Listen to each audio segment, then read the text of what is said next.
Good morning everyone. जैसे कि मैंने आपसे बोला था कि आज की जो हम वीडियो स्टार्ट करेंगे वो सदिश से स्टार्ट करेंगे। आज हम अपना नया चैप्टर स्टार्ट कर रहे हैं सदिश, है ना। वीडियो स्टार्ट करने से पहले मैं कुछ बातें आपको बताना चाहता हूँ। देखिए, थोड़ा मैं एक पॉइंट आपको बताना ये चाहता हूँ कि है ना, मैं जो हिंदी में लिखता हूँ कभी कभी मुझसे मात्राओं की गलती हो जाती है। तो मात्राओं की गलती को आप बहुत ज़्यादा कंसीडर मत करना, है ना। कंटेंट आपको प्रॉपर मिलेगा, प्रॉपर आपको कंटेंट मिलेगा, सब कुछ कवर अप होगा। कभी कभी मैं मात्रा लगाने में गलती कर जाता हूँ, है ना। तो मात्राओं की गलतियों को आप अपने तरीके से सॉल्व कर लेना। जिन शब्दों की मात्राओं में मुझे दिक्कत होगी, मुझे लगेगा इसकी मात्रा मुझे नहीं पता है, उसका इंग्लिश में मीनिंग मैं लिख दूंगा, अंग्रेजी में उसका मीनिंग लिख दूंगा। तो आप नेट पे सर्च करके, है ना, नेट पे सर्च करके उसका हिंदी में सही वर्ड क्या लिखा जाता है वो आप पता कर सकते हैं। ठीक है, तो आज की वीडियो हम स्टार्ट करते हैं।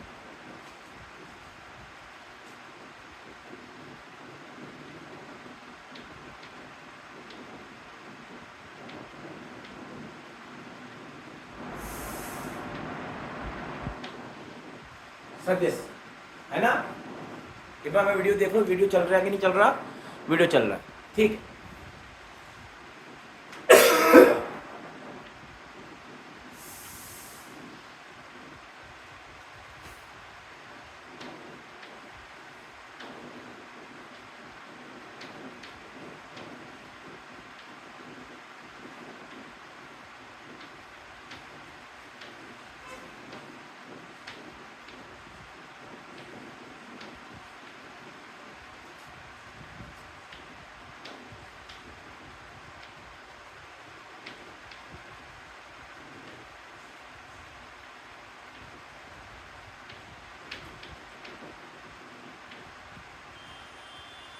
देखिए, हम सदिश से पहले पहले अदिश पढ़ लेते हैं। अदिश को पहले देख लेते हैं, फिर सदिश को देखेंगे। सबसे पहले हम अदिश राशि देखते हैं, फिर सदिश को देखते हैं। एक सेकंड।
है ना।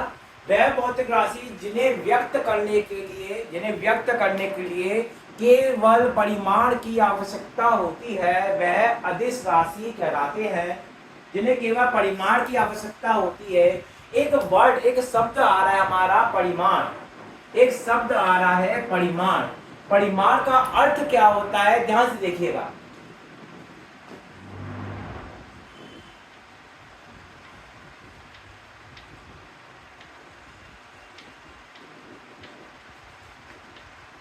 परिमाण बराबर होता है n इंटू यू के।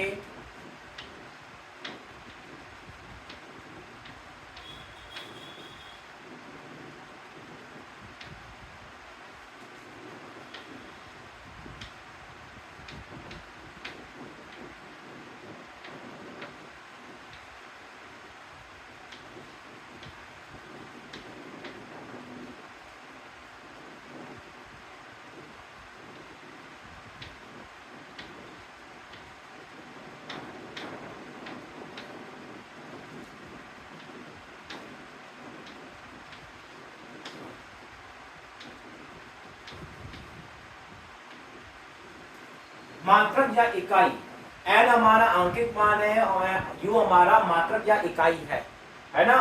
तो इसका उदाहरण देखते हैं।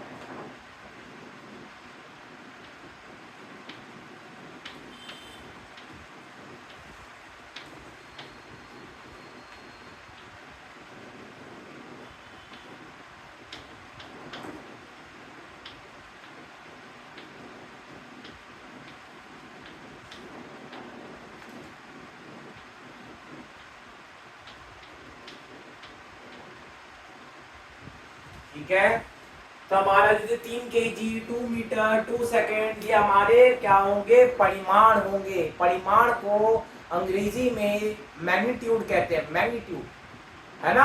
तो परिमाण हमारा बराबर होता है आंकिक मान गुणा मात्रक। तो यहाँ पे आंकिक मान क्या होगा, 3, आंकिक मान होगा 2, आंकिक मान होगा 2, और मात्रक क्या होगी, केजी, मीटर, सेकेंड, ये हमारी मात्रक होगी।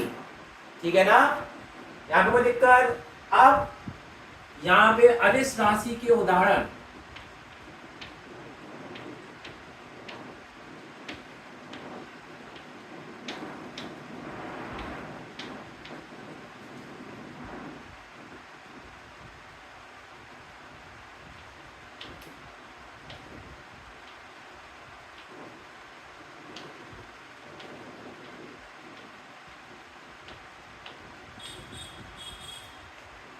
अदिश राशि के उदाहरण क्या है हमारे, जैसे कि दूरी और समय और चाल, है ना, आदि, ये हमारी अदिश राशि के उदाहरण है। ठीक है ना, तो अदिश राशि के उदाहरण है और दूरी, समय, चाल। अदिश राशि क्या होती है, जिनमें केवल परिमाण होता है, वो क्या होती है, अदिश राशि होती है ना। इसमें दिशा का कोई इस्तेमाल नहीं होता। अभी मैं बताऊंगा दिशा का किसमें इस्तेमाल होता है ना। तो यहाँ पे जिन राशियों में केवल परिमाण होता है, उनको पूर्णतः व्यक्त करने के लिए परिमाण की व्यवस्था, केवल परिमाण की आवश्यकता होती है, उन्हें अदिश राशि कहा जाता है, उन्हें अदिश राशि कहा जाता है। उदाहरण क्या है हमारे, दूरी, समय, चाल आदि।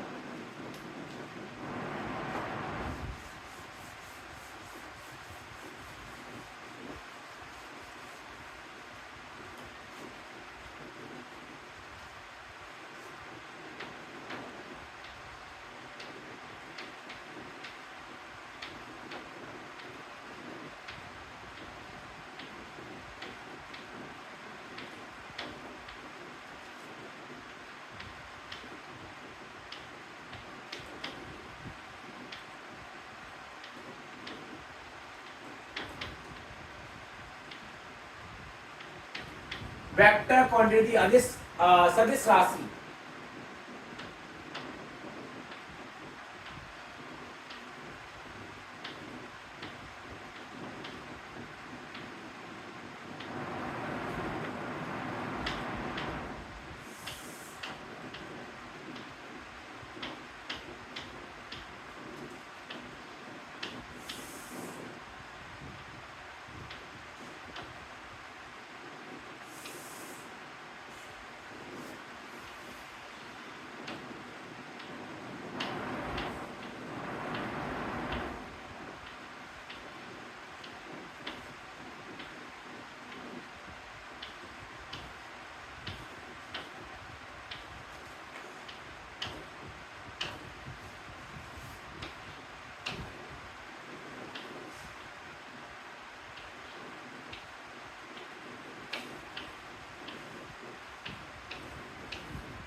एक बार मैं वीडियो को देख लूँ कि वीडियो चल रही है कि नहीं चल रही है। ठीक है, सदिश राशि क्या होते हैं? वह भौतिक राशियां जिन्हें पूर्णता व्यक्त करने के लिए परिमाण के साथ दिशा की भी आवश्यकता होती है, सदिश राशि कहलाती हैं। जिन राशियों को व्यक्त करने के लिए हमको परिमाण के साथ दिशा की भी आवश्यकता होती है, वह सदिश राशि कहलाती है। इनके उदाहरण क्या होंगे? जैसे कि हमारी विस्थापन, विस्थापन को व्यक्त करने के लिए हमको परिमाण के साथ दिशा की भी आवश्यकता होती है। जैसे कि हमारा वेग, वेग को भी परिभाषित करने के लिए हमको परिमाण और दिशा की आवश्यकता होती है। हमारा बल, बल को भी परिभाषित करने के लिए परिमाण और दिशा की आवश्यकता होती है। ठीक है ना?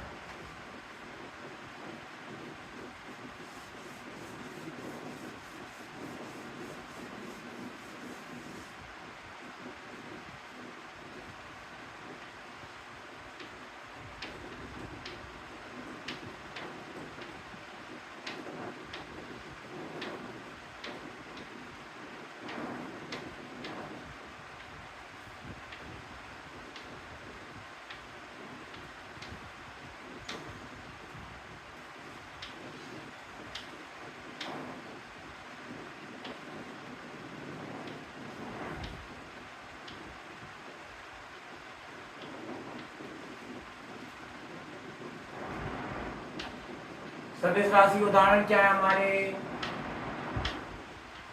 वेग, बल,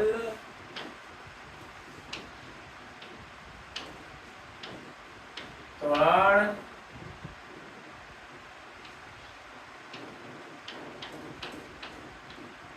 आदि।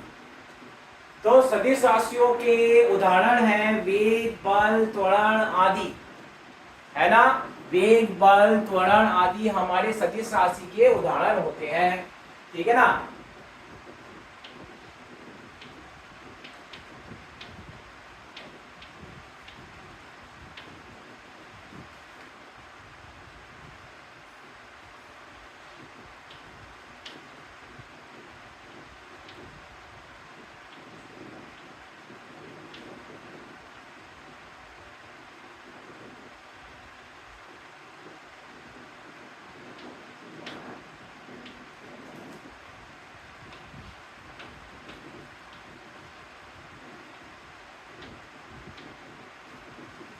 सदिश राशि का चिन्ह क्या होता है? ए बनाया, एक के ऊपर एरो, या हमारा ऐसे बनाया ए बी के ऊपर एरो। ये सदिश राशि के चिन्ह होते हैं। जहां हम इसको सिंपल लिख सकते हैं ए के ऊपर एरो, तीर के निशान से, है ना? यहाँ पे ए बी, ए के ऊपर तीर का निशान बनाएंगे तो ये सदिश राशि के होगा। ये क्या होगा? ये सदिश राशि का चिन्ह होगा, सदिश राशि का चिन्ह होगा।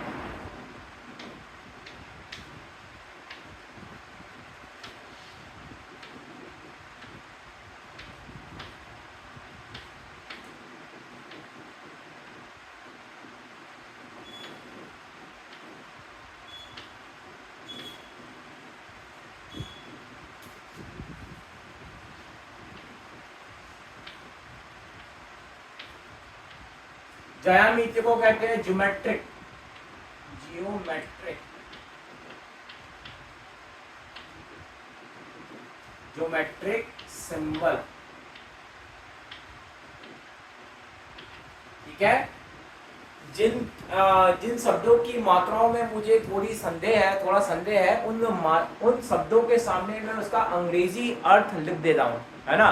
जो इंग्लिश में उनको क्या कहते हैं उसको मैं लिख रहा हूँ। आपको मात्राओं को चेक करना है तो इस वर्ड को लिख के है ना, नेट पे इस पे वर्ड को लिख के उन मात्राओं का पता कर सकते हैं कि क्या मात्रा सही है कि नहीं।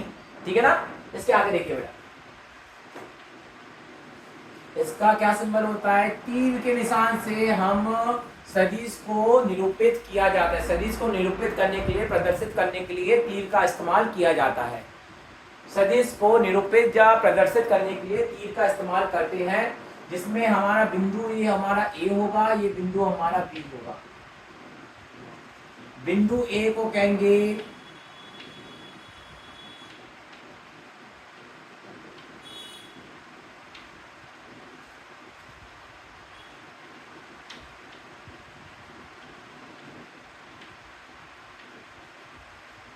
प्रारंभिक बिंदु और बी को कहेंगे अंतिम बिंदु।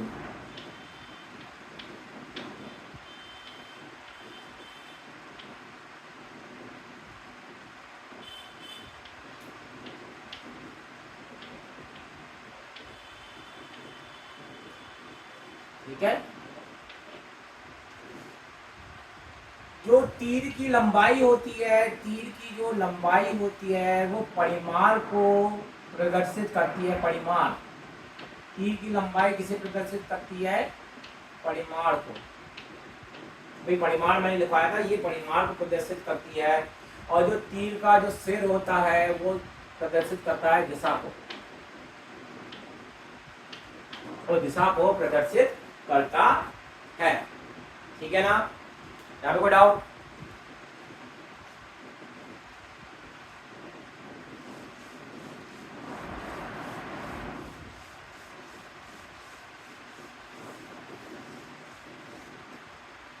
इसके आगे देखिए,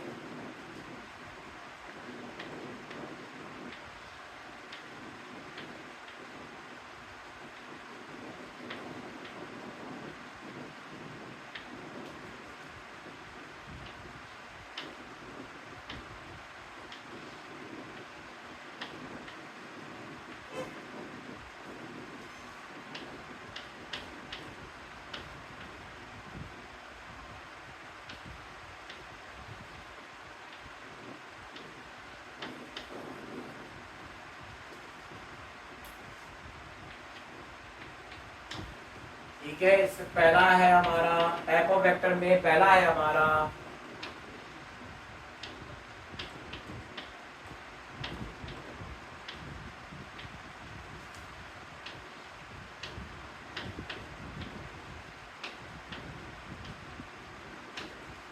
समांतर सदिश।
ऐसी सदिश जिनकी दिशाएं समान होती हैं, ऐसी सदिश जिनकी दिशाएं समान होती हैं, समांतर सदिश कहलाते हैं। समांतर सदिश कहलाते हैं। कहने का अर्थ ये है, अगर एक सदिश मेरा ऐसे है तो दूसरा सदिश मेरा ऐसे होगा। दोनों की दिशाएं समान है, दोनों उधर इस दिशा में है ना, इस दिशा में इस दिशा को निरूपित कर रहे हैं, इंकित कर रहे हैं। ठीक है ना। अब ये हमारा ए वेक्टर, ये हमारा बी वेक्टर, तो दोनों जो सदिश है, दोनों सदिश है वो समांतर सदिश कहलाएंगे। दोनों सदिश समांतर सदिश कहलाएंगे। दोनों सदिशों के मध्य का कोण, दोनों सदिशों के मध्य का कोण 0 डिग्री होता है अगर दोनों की दिशाएं समान है 0 डिग्री। अगर ये मेरे वाला देखो बीच का कोण बढ़ रहा है, 0 से बढ़ रहा है, बढ़ते बढ़ते बढ़ते 180 हो गया, तो 0 है, इनके बीच का कोण कितना है 0 है।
इनका मध्य का कोण कितना होता है 0 डिग्री के बराबर होता है। देखिए बेटा वीडियो कितनी लंबी हो गई है, वीडियो हो गई 23 मिनट की, अभी है टाइम हमारे पास। सेकेंड,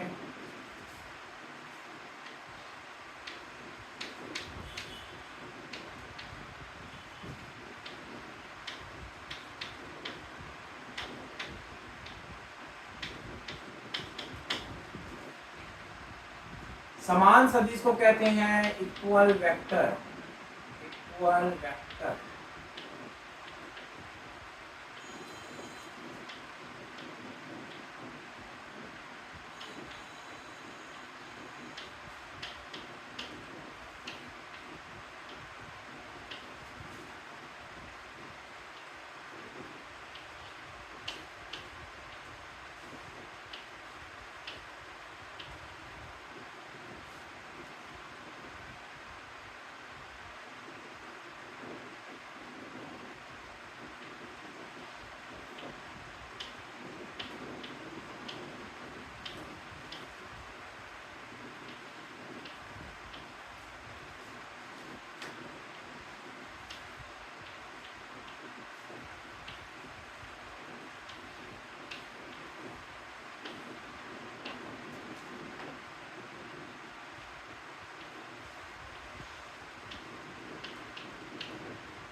ऐसी सदिश जिनका परिमाण अथवा दिशा समान हो, है ना, उनका समान सदिश कहलाते हैं, समान सदिश कहलाते हैं।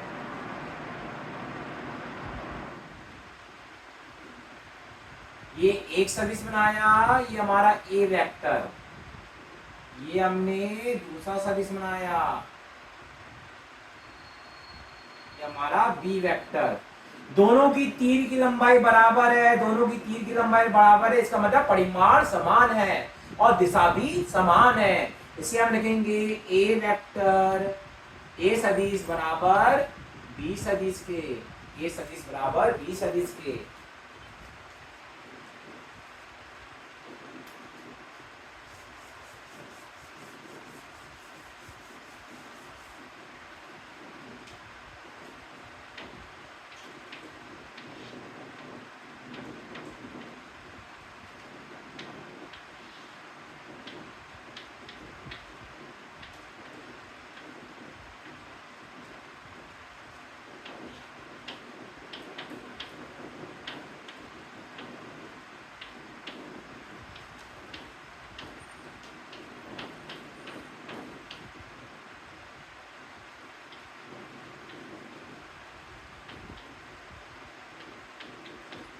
ठीक है। प्रति समानता सदिश, एंटी पैरेलल वेक्टर, है ना। प्रति समानता सदिश के बारे में देखिए।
ठीक है। तो प्रति समानता सदिश क्या है, जिनकी दिशाएं विपरीत हो। तो अगर एक सदिश ऐसे है तो दूसरा सदिश कैसा होगा, ऐसे होगा, है ना। ये हमारा ए सदिश, ये हमारा बी सदिश। ठीक है। तो ऐसे सदिशों को प्रति समानता सदिश कहा जाएगा, जिनकी दिशाएं विपरीत हो, एक दूसरे के परस्पर कैसी हो, विपरीत हो, है ना, अपोजिट हो।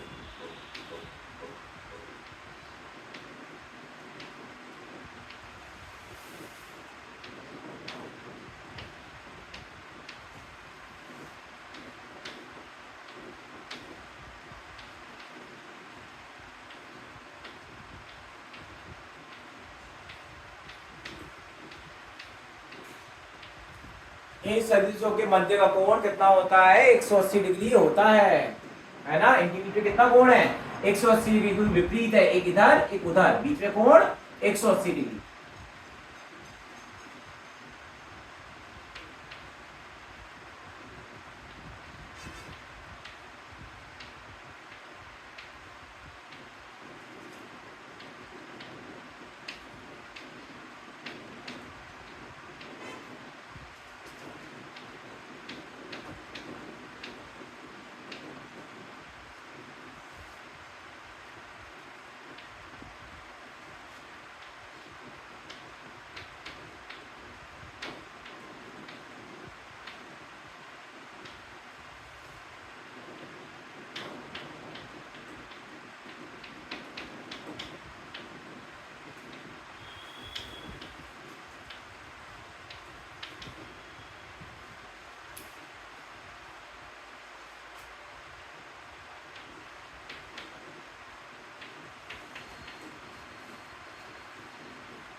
हाँ ए होगा।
ठीक है,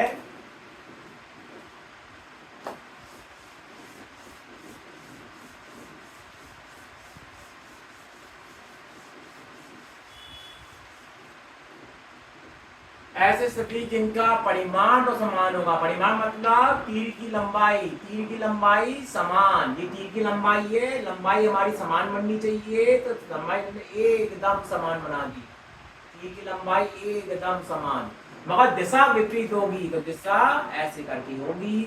ये हमारा ए वेक्टर, ये हमारा बी वेक्टर, ए सदिश और बी सदिश है ना, तो ए सदिश बराबर होगा बी सदिश के, ए सदिश बराबर होगा, मगर ये डायरेक्शन अपोजिट है, डायरेक्शन अपोजिट है तो लिखेंगे माइनस के बी वेक्टर, माइनस के बी सदिश के। इसका मतलब यह है कि परिमाण समान मगर दिशा विपरीत। माइनस साइन क्या शो कर रहा है, क्या निरूपित कर रहा है, माइनस साइन निरूपित कर रहा है कि दिशा विपरीत है ना, जो ऋणात्मक चिन्ह है वो निरूपित कर रहा है कि दिशा विपरीत है, दिशा विपरीत है, ये इसे निरूपित या प्रदर्शित कर रहा है। माइनस साइन, माइनस चिन्ह हमारा दिशा को निरूपित कर रहा है कि दोनों की दिशाएं विपरीत है। क्लियर है ना। अगला फिफ्थ,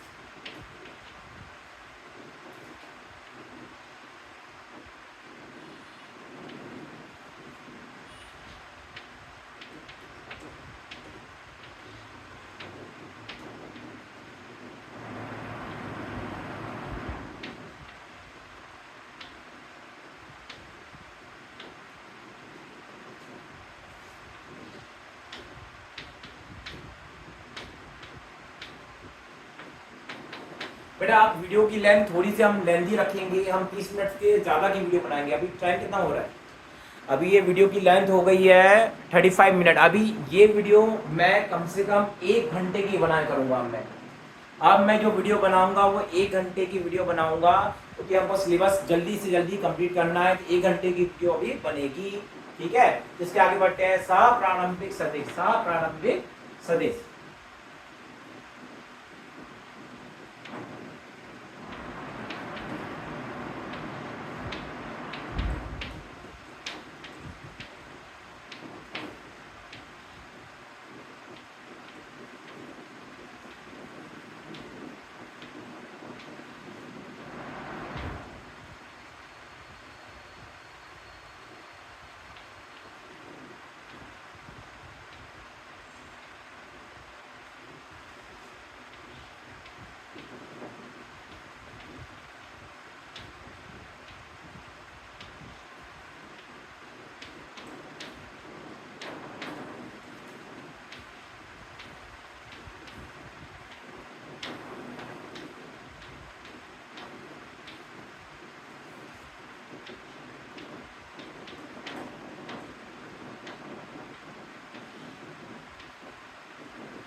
जिन सदिशों का प्रारंभिक बिंदु समान होता है उन्हें सहप्रारंभिक सदिश कहते हैं, है ना। तो सहप्रारंभिक सदिश ध्यान से देखिएगा,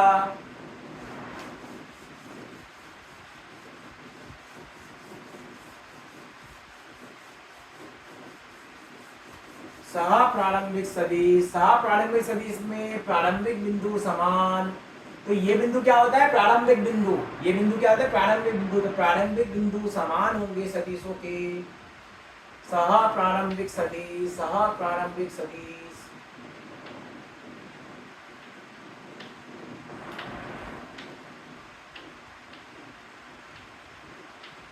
ये होंगे सह प्रारंभिक सदिश, इनका प्रारंभिक बिंदु, प्रारंभिक बिंदु, प्रारंभिक बिंदु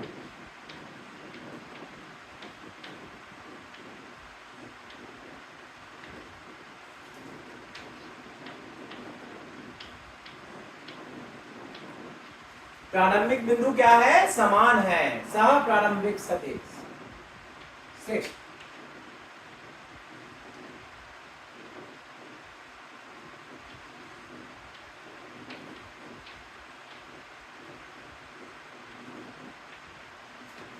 सारेखीय, सारेखीय सदिश, सारेखीय सदिश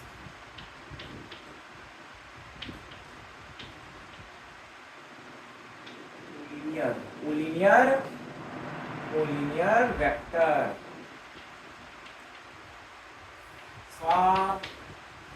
सारेखीय सदिश कोलिनियर वेक्टर,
ऐसे सदिश जो समान रेखा पर होते हैं सारेखीय सदिश कहलाते हैं, सारेखीय सदिश कहलाते हैं।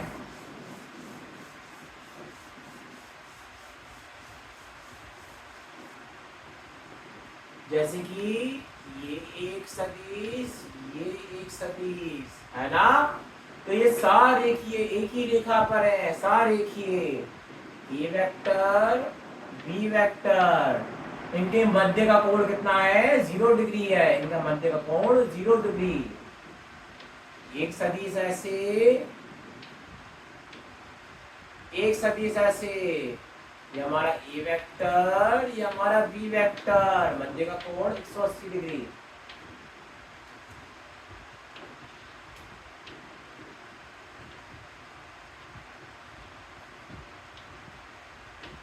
वेक्टर मध्य का कोण कितना 0 डिग्री, दोनों की दिशा समान है, दोनों की दिशा समान तो 0 डिग्री, ठीक है।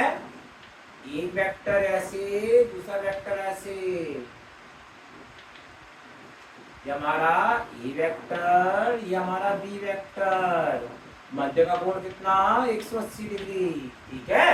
ये सारेखीय सदिश होते हैं, सारेखीय सदिश, इनकी जो समान रेखा पर होते हैं वो सारेखीय सदिश कहलाते हैं।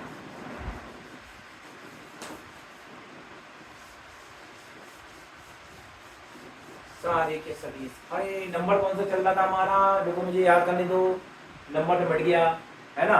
हमारा हुआ पहले समांतर सदिश, फिर समान सदिश, फिर प्रति समांतर सदिश, फिर विपरीत सदिश, फिर हमारा प्रारंभिक सदिश, फिर हमारा क्या था, ये था सारेखीय सदिश, 6 हो गए, 6 हो गए, सारेखीय सदिश 6 हो गए। सातवां है हमारा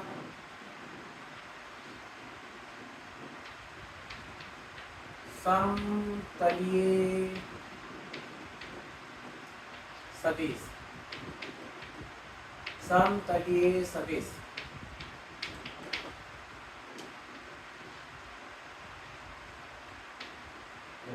हाँ, वे सदिश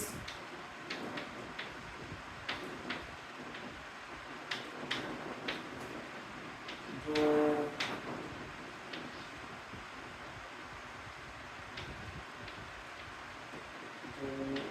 समान तल पर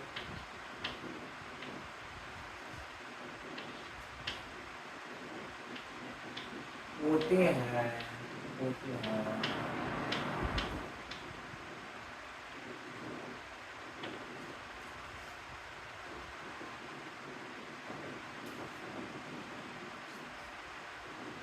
समान तल पर स्थित वर्ड ज्यादा सही है ना, स्थित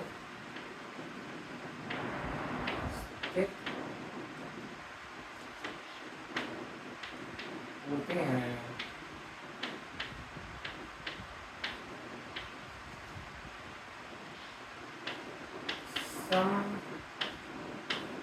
समतलीय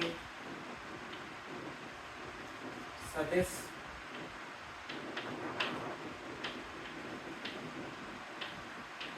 कहलाते हैं।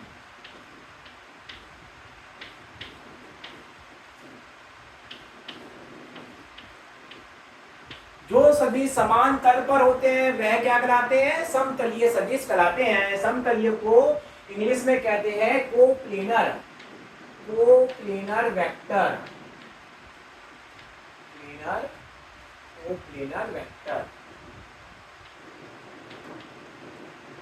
कोप्लेनर वेक्टर है ना।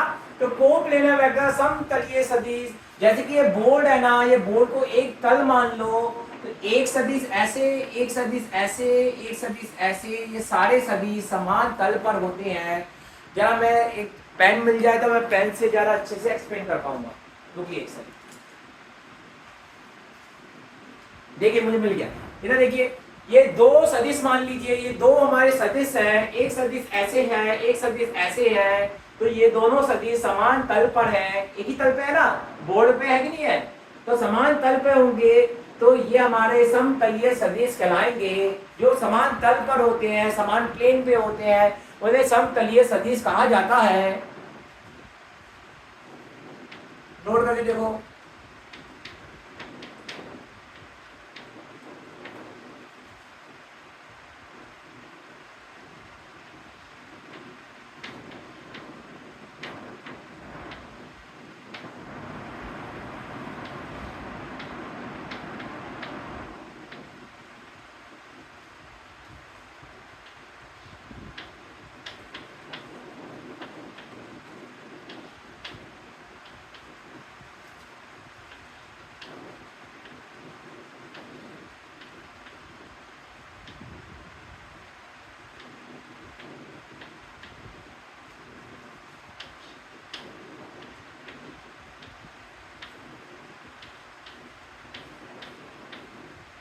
दो सदिश सदैव समान तल पर होते हैं, जैसे कि एक सदिश ये, एक सदिश ये, दोनों सदिश को मैंने ऐसे रखा तो एक प्लेन इससे पास हो रहा है, समान प्लेन है। मैंने ऐसे कर दिया तो भी एक ही प्लेन पास हो रहा है, एक प्लेन पास हो रहा है इस पे। मैंने ऐसे कर दिया तो भी एक ही प्लेन पास हो रहा है। दो सदिश हमेशा समान तल पर होते हैं, समान तल पर स्थित होते हैं।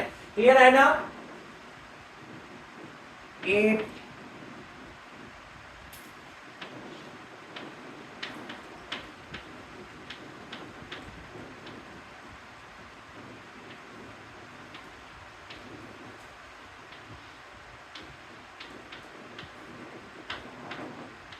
संगामी सदिश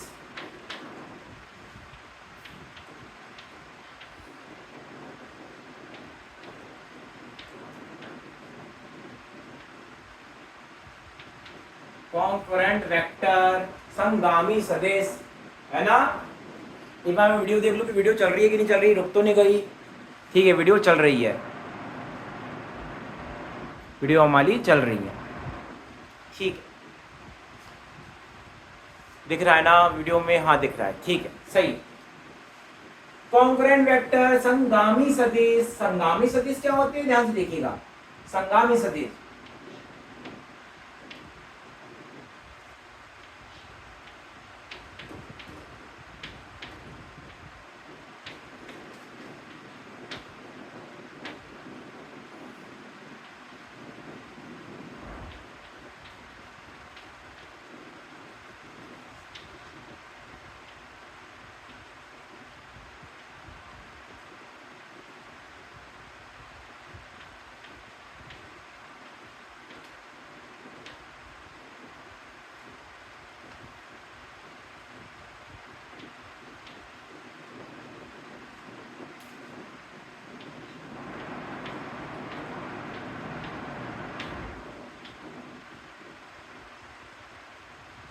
उभयनिष्ठ बिंदु को कहते हैं कॉमन पॉइंट।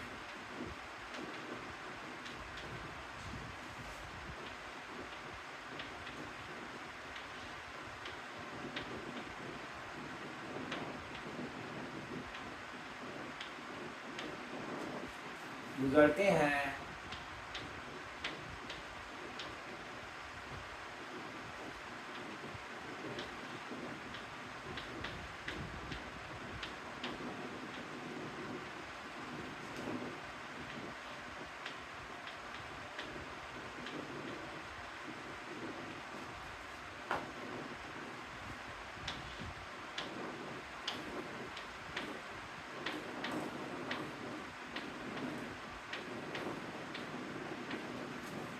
संगामी सदिश कहलाते हैं।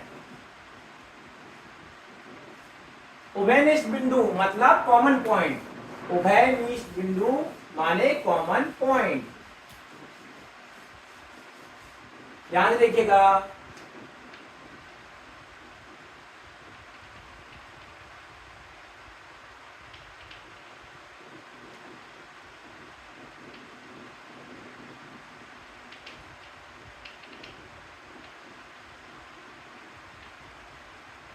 ये समान बिंदु कॉमन पॉइंट, इस बिंदु को क्या कहेंगे? Common point.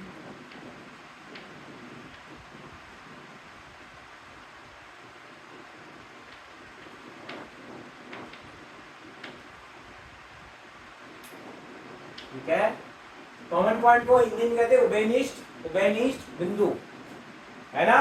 अगर हमारे सदिश कॉमन पॉइंट से गुजरते हैं तो उन्हें क्या कहते हैं? उन सदिशों को क्या कहेंगे?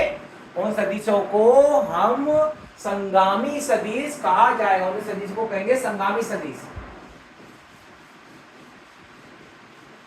ठीक है, अब अगला है हमारा नाइन्थ हमारा है संगामी हो गया और हमारा ठीक है, ठीक है, ठीक है। अगला है शून्य सदिश।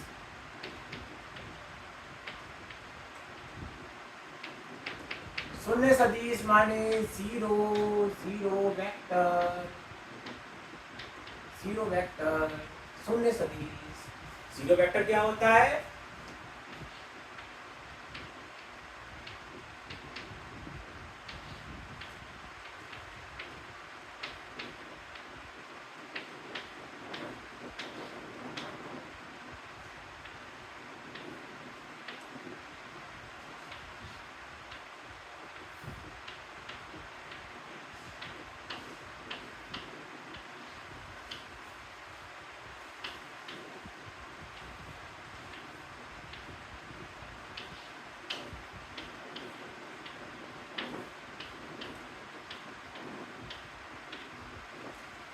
ऐसे सदिश जिनका परिमाण शून्य होता है,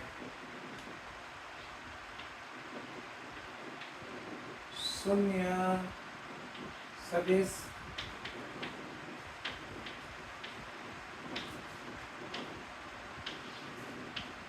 कहलाते हैं।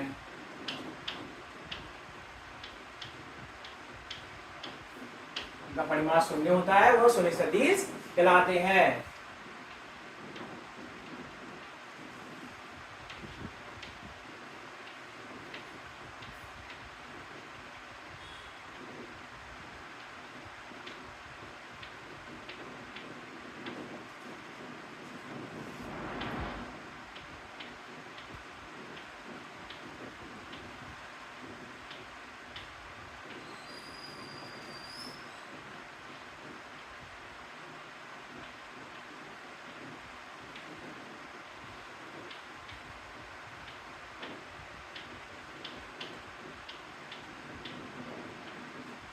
इसलिए शून्य सदिश को कैसे शो करते हैं? जीरो बनाया, जीरो के ऊपर एरो का निशान, जीरो के ऊपर तीर का निशान, तो ये शून्य सदिश का चिन्ह होता है।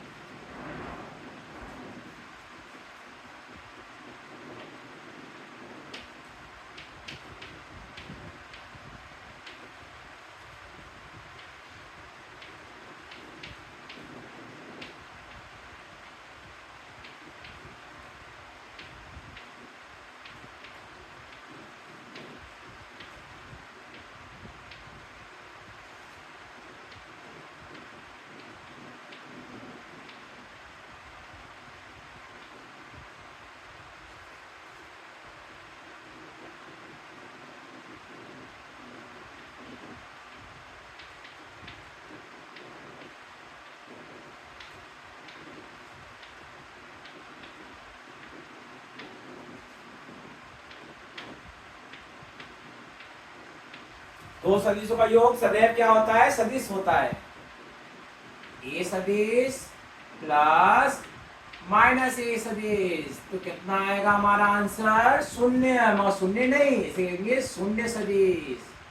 तो हमारा आंसर होगा शून्य सदिश के बराबर। समझ में आया?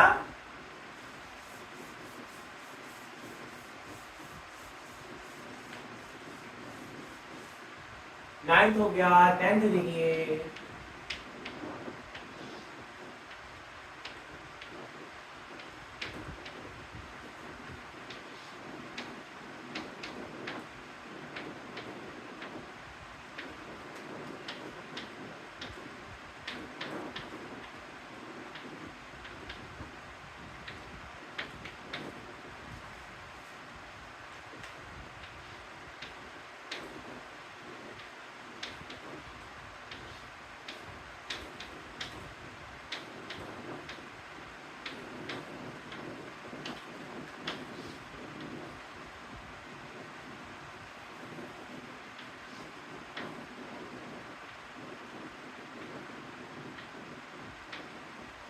ओ, ओ,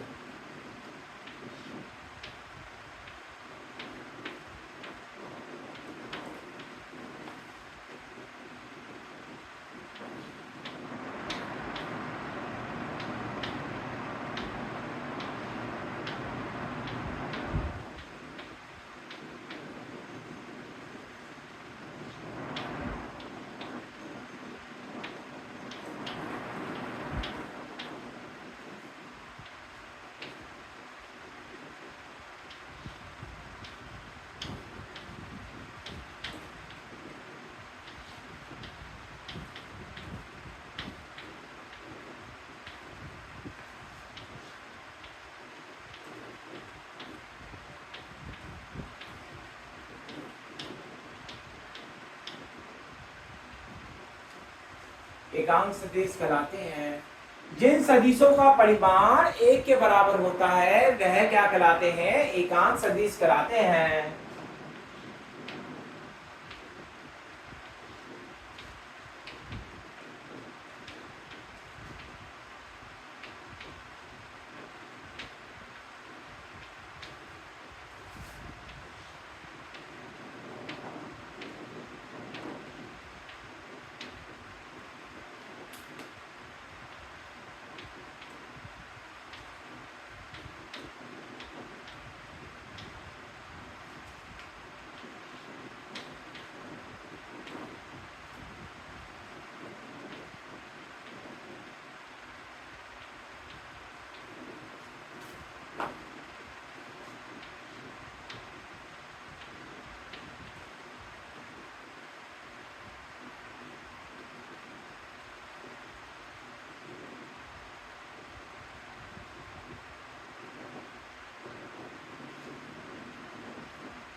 इसको थोड़ा चेंज कर लेते हैं यहाँ पे।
ठीक है ना? ऐसे सदिश जिनका परिमाण एक के बराबर होता है एकांक सदिश कहलाते हैं। इन सदिशों को दिशा को निरूपित करने के लिए, प्रदर्शित करने के लिए उपयोग में लिया जाता है। समझ में आ रहा है? ये किस प्रकार से हम, इसका चिन्ह क्या होता है, इसका चिन्ह देखते हैं अब।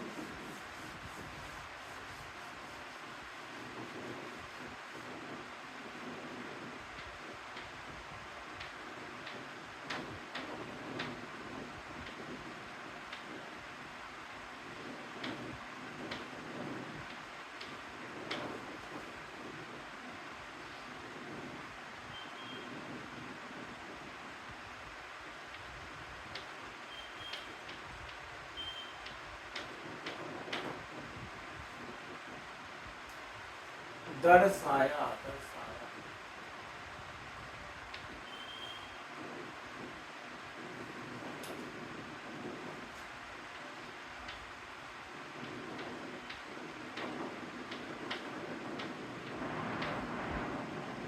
ठीक है, तो हमारा ए कैप, इसे पढ़ेंगे ए कैप, ए कैप, है ना। तो हमारा जो ए कैप होता है, ए कैप वो बराबर होता है ए वेक्टर अपॉन ए वेक्टर का मॉड, है ना। जो हमारा ए वेक्टर का मॉड है वो है ए का परिमाण, है ना, मैग्नीट्यूड ऑफ ए वेक्टर, ए का परिमाण।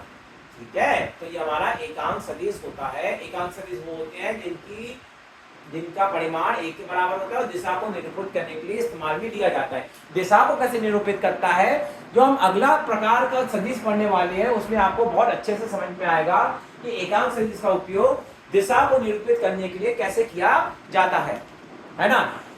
अब अगला सदिश हमारा 11th। देखिए वीडियो चल रही है नहीं चल रही है, एक बार चेक कर लें।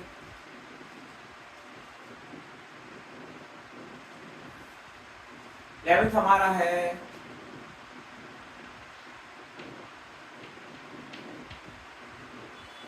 आधार सदिश,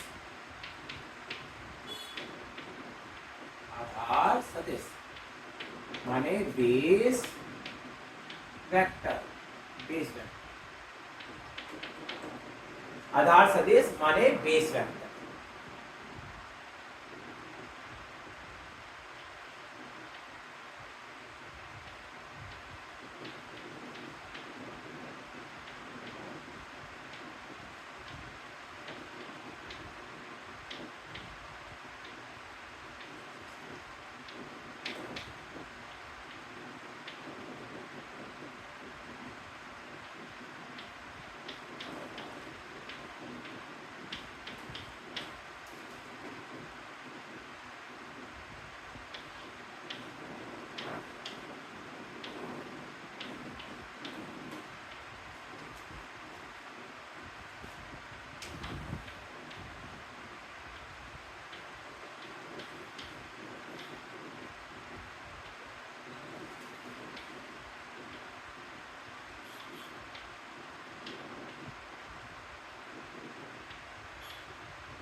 दर्शाने के लिए उपयोग में ली जाती है।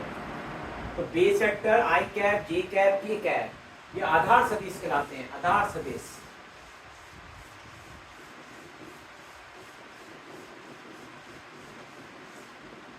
ठीक है, तो इससे हम कैसे लिखेंगे, इस प्रकार से लिखेंगे, ऐसे बनाया, ऐसे बनाया, ऐसे, ऐसे और ये ऐसे, ये हमारा y, ये x, ये z। तो इधर क्या होगा हमारा i कैप, इधर क्या होगा j कैप और इधर होगा k कैप। एक आधार सदिश एक प्रकार का एकांक सदिश ही होता है, क्योंकि इनका परिमाण किसके बराबर होता है, एक के बराबर होता है। इनका परिमाण किसके बराबर होता है, एक के बराबर होता है। आई कैप का जो परिमाण है वो बराबर होगा जे कैप के परिमाण के, वो बराबर होगा के कैप के परिमाण के, बराबर होगा एक के, है ना। ये साधन का परिमाण एक के बराबर होता है, दिशा को निरूपित करने के लिए इस्तेमाल में लेते हैं, है ना। एक्स के लिए आई कैप, वाई के लिए जे कैप, जेड के लिए के कैप, है ना। प्लस का होगा तो प्लस का आई कैप, माइनस का होगा माइनस का आई कैप। समझ में आ रहा है, माइनस एक्स माने माइनस आई कैप, माइनस वाई माने माइनस जे कैप और माइनस जेड माने माइनस के कैप। ठीक है, ये आधार सदिश कहलाते हैं।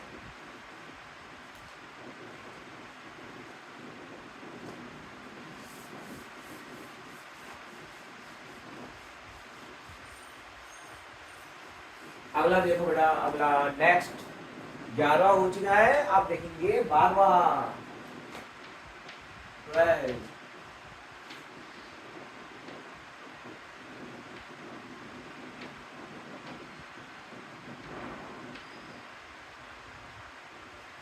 ध्रुवीय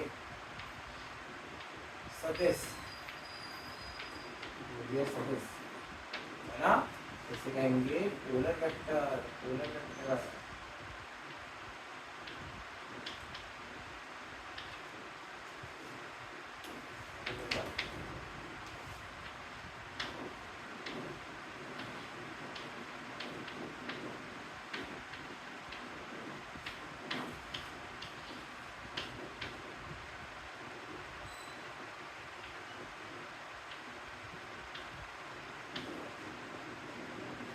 वे सभी का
ठीक है ना।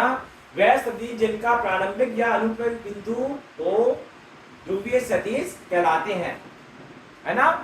मतलब समझना, जिनका प्रारंभिक बिंदु, मतलब ध्यान समझना, मतलब जैसे ये सदिश बनाया तो उसका प्रारंभिक बिंदु क्या होगा, ए होगा, प्रारंभिक बिंदु ए होगा। जिन सदिशों का प्रारंभिक बिंदु पता होता है, ज्ञात होता है, वो पोलर वेक्टर कहलाते हैं, ध्रुवीय सदिश कहलाते हैं। अनुप्रयोग बिंदु माने क्या, मैं अभी एक सेकंड में बताता हूं आपको। जैसे कि ये हमारा कोई वस्तु है, जैसे कि हमारा कोई वस्तु है, हमारा अनुप्रयोग बिंदु मतलब ये point of application, point of application है ना, अनुप्रयोग बिंदु। जैसे मैं यहाँ पे बल लगा रहा हूं तो बल हमारा कैसा होगा, ध्रुवीय सदिश होगा, बल हमारा ध्रुवीय सदिश होगा।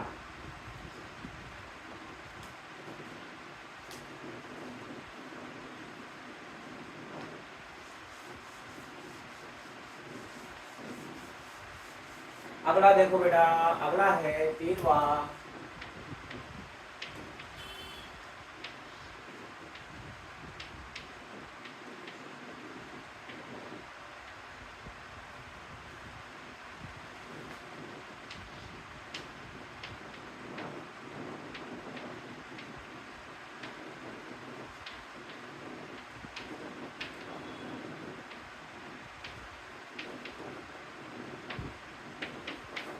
अक्षीय सदिश है ना, एक्सियल वेक्टर।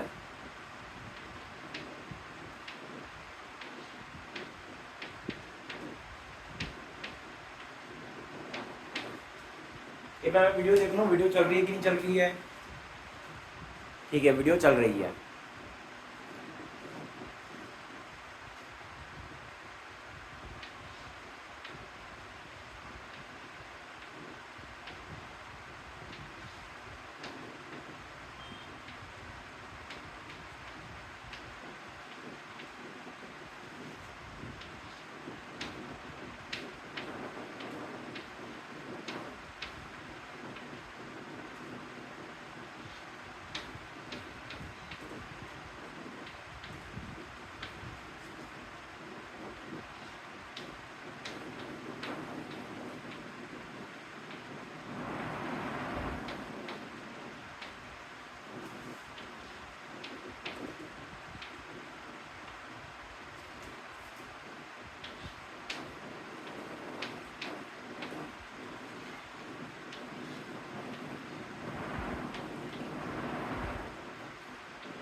पूरण पूरण पूरण पूरण पूरण।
क्या है?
मेरा ये जो परिभाषा है अक्षीय सदिश का, अक्षीय सदिश की दिशा है दाहिने हाथ के अंगूठे के नियम के द्वारा दी जाती है। अभी इस डेफिनेशन को मैं यहाँ पे एक्सप्लेन नहीं कर रहा हूँ, आप इसे लिख लीजिए, आप इसे लिख लीजिए। इस डेफिनेशन को मैं एक्सप्लेन करूंगा जब मैं वेक्टर क्रॉस प्रोडक्ट पढ़ाऊंगा। वेक्टर क्रॉस प्रोडक्ट जो इस चैप्टर का आखिरी टॉपिक है, जब आपको समझ में आएगा कि दाहिने हाथ का अंगूठे का नियम कैसे इस्तेमाल किया जाता है। समझ में आ रहा है ना? अभी आपको इसके उदाहरण याद होने चाहिए। अल्प कोणीय विस्थापन, कोणीय वेग, कोणीय त्वरण, कोणीय संवेग, ये इसके उदाहरण है। ये उदाहरण अभी के लिए आपको याद होने चाहिए। इसको एक्सप्लेन मैं करूंगा चैप्टर के एंड में। समझ में आ रहा है? अभी क्योंकि मैं प्रकार लिख रहा था तो आपको यहाँ पे मैंने इसको लिख दिया है। समझ में आ रहा है?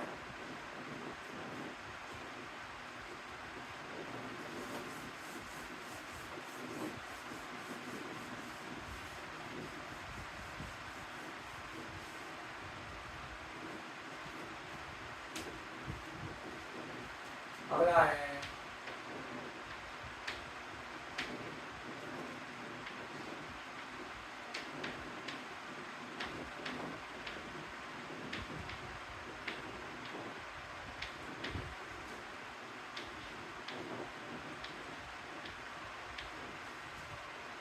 टाइम हो रहा है। अभी हम इसको वीडियो को और लंबा बनाएंगे बेटा। मैक्सिमम सिलेबस खत्म होना चाहिए हमारा। मैक्सिमम सिलेबस खत्म होगा तभी हमको फायदा होगा इस चीज का।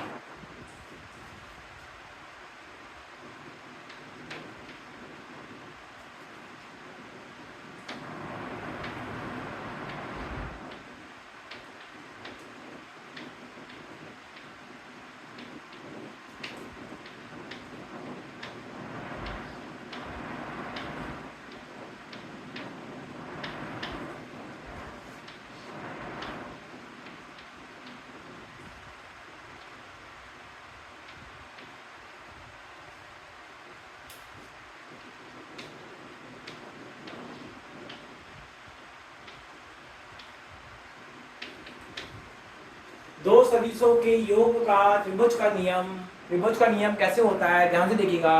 दो सदिशों का योग है, क्या है? दो सदिशों का योग है ना। दो सदिशों का योग किस प्रकार से होता है? मतलब ए वेक्टर प्लस बी वेक्टर, इससे जो हमारा सदिश आएगा वो होगा आर वेक्टर, है ना।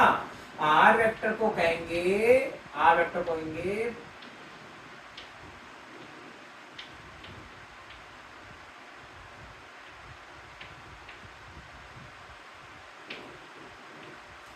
परिणामी सदिश।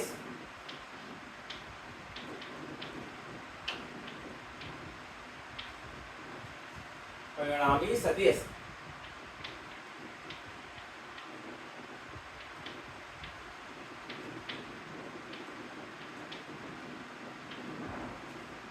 ठीक है। दो वेक्टरों को जोड़ेंगे हम, ध्यान से देखिएगा। ए सदिश और जोड़ करेंगे बी सदिश के साथ, है ना। ये बी सदिश है ना। क्षैतिज माने हॉरिजॉन्टल, क्षैतिज से कोण बना रहा है थीटा कोण बना रहा है। इन दोनों सदिशों को जोड़ना है तो किस नियम से? त्रिभुज के नियम से, है ना। त्रिभुज के नियम से जोड़ना है, ध्यान से देखिएगा। इसे कैसे जोड़ेंगे?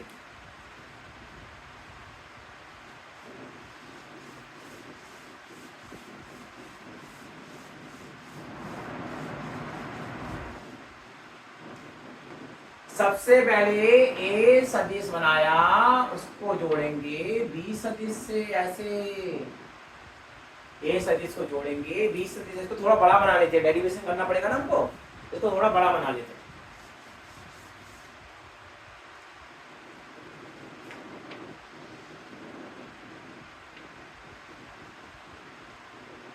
है ना।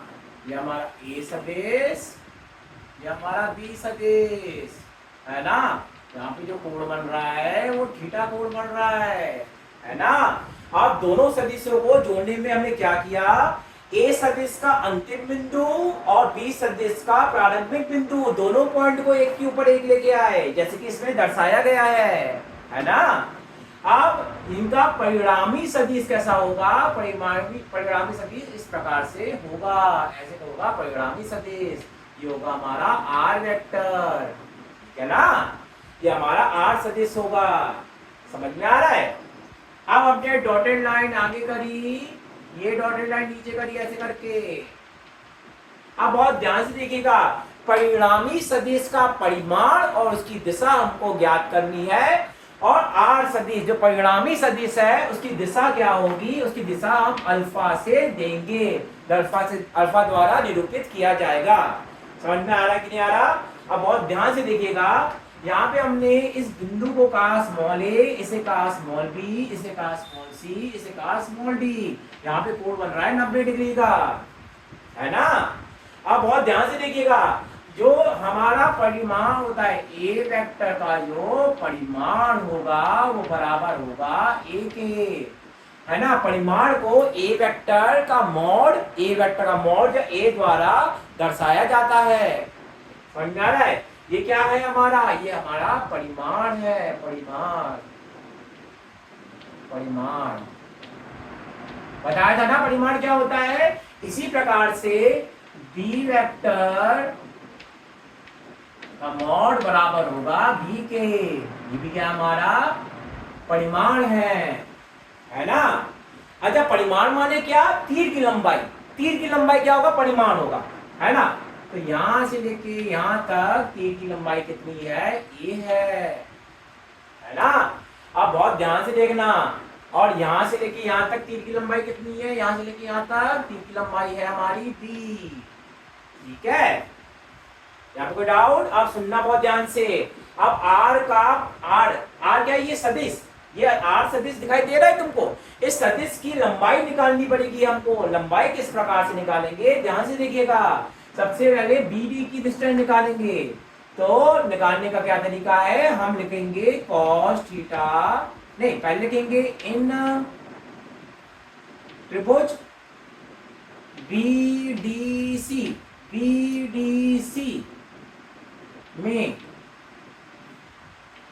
त्रिभुज बीडीसी में हमारा क्या होगा, cos थीटा, cos थीटा बराबर क्या होता है, cos थीटा क्या होता है, आधार बटे कर्ण, आधार बटे कर्ण।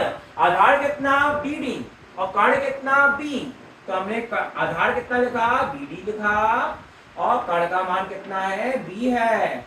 तो बीडी की वैल्यू यहाँ पे कितनी हो जाएगी, बीडी बराबर हो जाएगा बी कॉस थीटा के बराबर हो जाएगा, बीडी बराबर होगा बी कॉस थीटा के, है ना। यहाँ पे कोई दिक्कत, तो हमको पता चला कि यहाँ से लेके यहाँ तक की दूरी कितने के बराबर है, बी कॉस थीटा के बराबर है ना। जरा वीडियो देख ले कितनी लेंथी हो गई है, ठीक है। अभी वीडियो चल सकती है, अभी 1 घंटा 21 मिनट की हुई है वीडियो। अब ध्यान से देखिएगा, यहाँ पे जो CD होगा, CD का मान निकालना है, तो हम क्या लिखेंगे, साइन थीटा लिखेंगे। साइन थीटा बराबर होगा किसके, ये बराबर होगा DC अपॉन किसके, B के, है ना। तो DC किसके बराबर हो जाएगा, DC बराबर हो जाएगा B साइन थीटा के, DC बराबर होगा B साइन थीटा के। तो यहाँ पे यहाँ से लेके यहाँ तक की दूरी कितनी आ गई, B साइन थीटा आ गई, ये B साइन थीटा हो गई, ठीक है ना।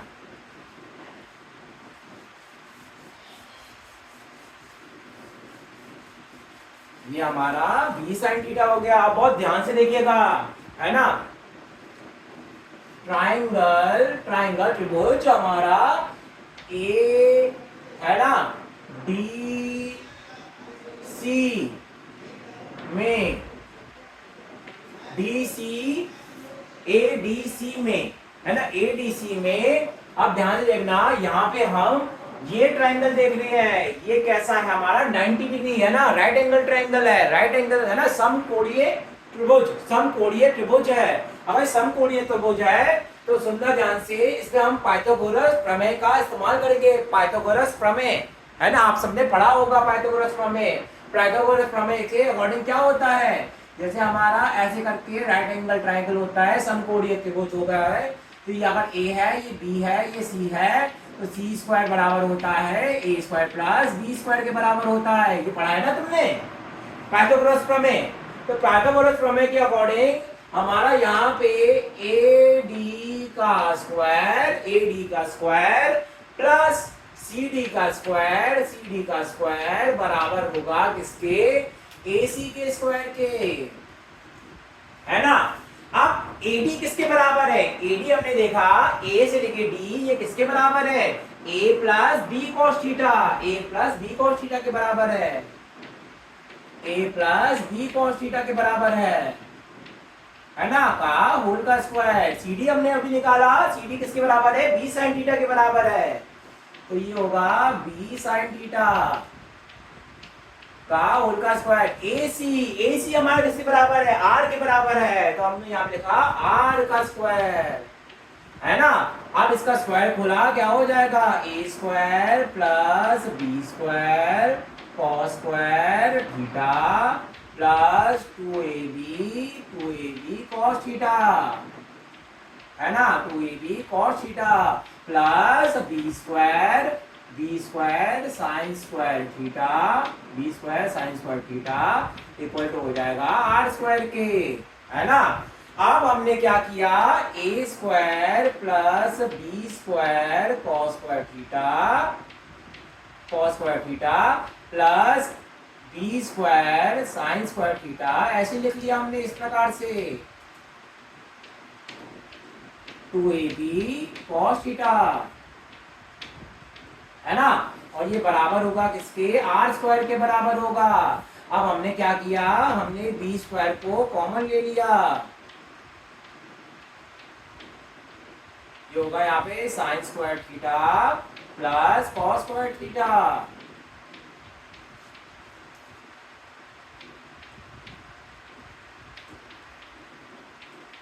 कॉस थीटा, है ना। Sine square theta plus cos square theta कितना होगा, एक के बराबर होगा, A square plus B square plus 2ab cos theta, है ना। ये हमारा आर स्क्वायर के बराबर होगा, है ना। और स्क्वायर हटेगा तो यहाँ पे क्या लग जाएगा, रूट लग जाएगा, ये हमारा रूट लग जाएगा यहाँ पे। ये हमारा आर वेक्टर माने परिणामी सदिश का परिमाण, परिणामी सदिश का परिमाण कितना हो जाएगा, रूट में A square plus B square plus 2ab cos theta के बराबर हो जाएगा। समझ में आया। तो ये आ गया परिणामी सदिश का परिमाण। अब हमको अल्फा का मान निकालना है। अल्फा का मान कैसे निकलेगा, ध्यान से देखिएगा। अल्फा का मान कैसे लिखेंगे, हम लिखेंगे tan अल्फा।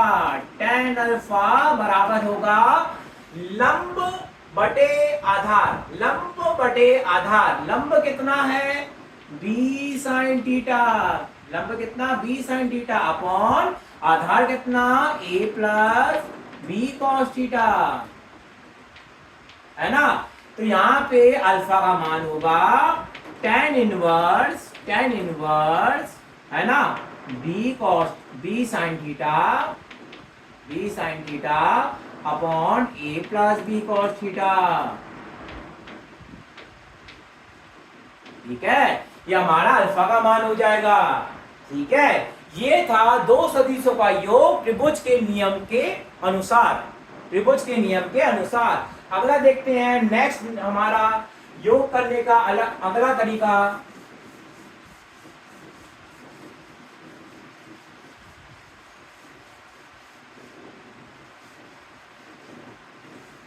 योग करने का हम अगला तरीका देखते हैं।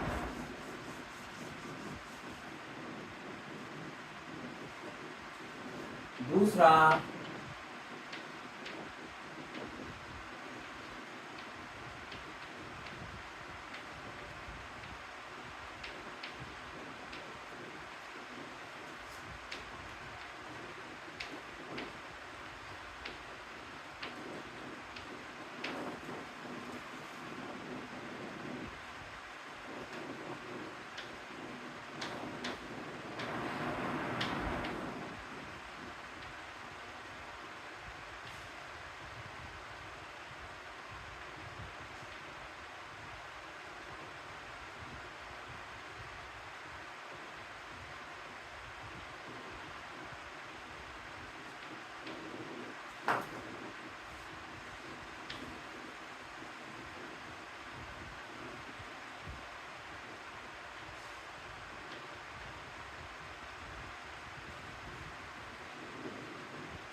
दो सदिशों के योग का चतुर्भुज का नियम, है ना। चतुर्भुज का नियम, चतुर्भुज माने पैरेललोग्राम। चतुर्भुज को क्या कहते हैं, पैरेललोग्राम कहते हैं, पैरेललोग्राम कहते हैं, है ना। पैरेललोग्राम, चतुर्भुज को कहते हैं पैरेललोग्राम, है ना। तो वेक्टर एडिशन किसका, पैरेललोग्राम के नियम का, चतुर्भुज के नियम के अकॉर्डिंग अनुसार हम कैसे दो सदिशों का योग करते हैं, ध्यान से देखिएगा।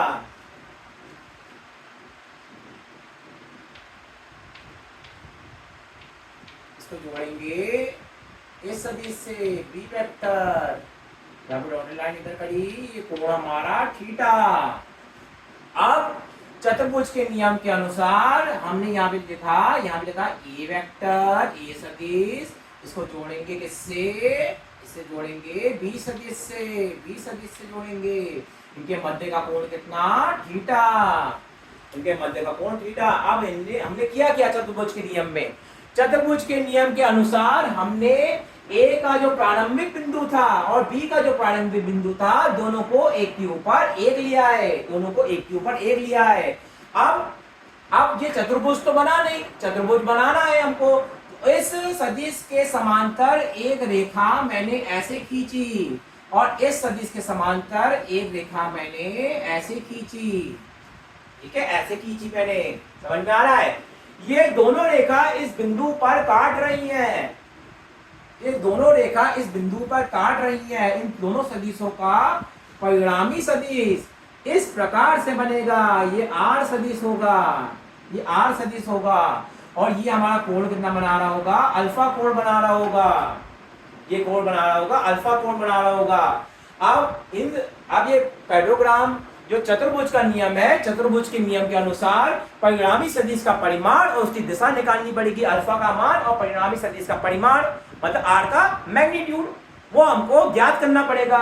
मगर आप ध्यान से देखिएगा, अगर इस रेखा को मैं नीचे खींचूं, ये मैं ऐसे करूं, ऐसे करके, तो यहाँ पे 90 डिग्री का कोण बन जाएगा। तो ये इतना फिगर आपको दिखाई दे रहा है, ये तो हमारा पुराना वाला फिगर बन गया जो हमने इससे पहले देखा था त्रिभुज के नियम में। तो इसका मतलब इसका जो व्युत्पन्न होगा, डेरिवेशन होगा, वो समान होगा, है ना। तो मैं इसमें डायरेक्ट आंसर लिख रहा हूं, आर की वैल्यू हो जाएगी आर बराबर रूट में A square plus B square plus 2ab cos theta, 2ab cos theta, है ना। और हमारा tan अल्फा ये बराबर हो जाएगा किसके, b sin theta upon a plus b cos theta, है ना। यहाँ tan अल्फा हो जाएगा। अच्छा, एक चीज और जाननी है आपको बेटा, ये अल्फा का कोण है ना ए से बन रहा था, अगर ये यहाँ पे एंगल बीटा बन रहा होता तो बीटा का मान कैसे निकलता, तो tan बीटा का मान हो जाता, tan बीटा बराबर हो जाएगा, ए की जगह लिख देंगे बी की जगह लिख देंगे ए, बाकी सब समान है। तो यहाँ पे होगा a sin theta upon B plus a cos theta, हमारा पूरा फॉर्मूला समान रहेगा। ये हमारा ये फॉर्मूला आ गया, ये फॉर्मूला और ये फॉर्मूला हमारा, ठीक है, ये हमारे फॉर्मूले हो जाएंगे।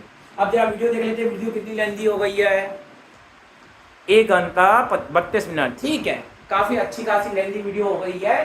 तो अब यहाँ पे वीडियो को यहीं पे एंड करते हैं, कल यहीं से हम आगे कंटिन्यू करेंगे। आई होप बेटा आप सबको समझ में आया होगा। बेटा एक चीज का ध्यान रखिएगा, थोड़ी मेरी मात्राओं की गलती होती है, थोड़ी सी मात्राओं की गलती होती है, बहुत बड़ा इशू मत बनाना। आपको मात्राओं पे ध्यान नहीं देना है, थोड़ी बहुत मात्रा, क्योंकि आप खुद हिंदी मीडियम से हैं, मात्राओं की खुद गलतियां कुछ आप भी है ना करेक्ट कर सकते हैं, है ना। तो आप मात्राओं पे ज्यादा ध्यान मत दीजिए, जो मैं पढ़ा रहा हूँ उस पर ध्यान दीजिए, है ना। बाकी का लिखने में ऐसी कोई गलती नहीं हो रही है, हिंदी मेरी इतनी भी खराब नहीं है, मैं लिख लेता हूँ काफी कुछ, है ना। आई होप बेटा आप सबको ये समझ में आया होगा। मैं वीडियो को यहीं पे एंड करता हूँ, है ना। Thank you very much.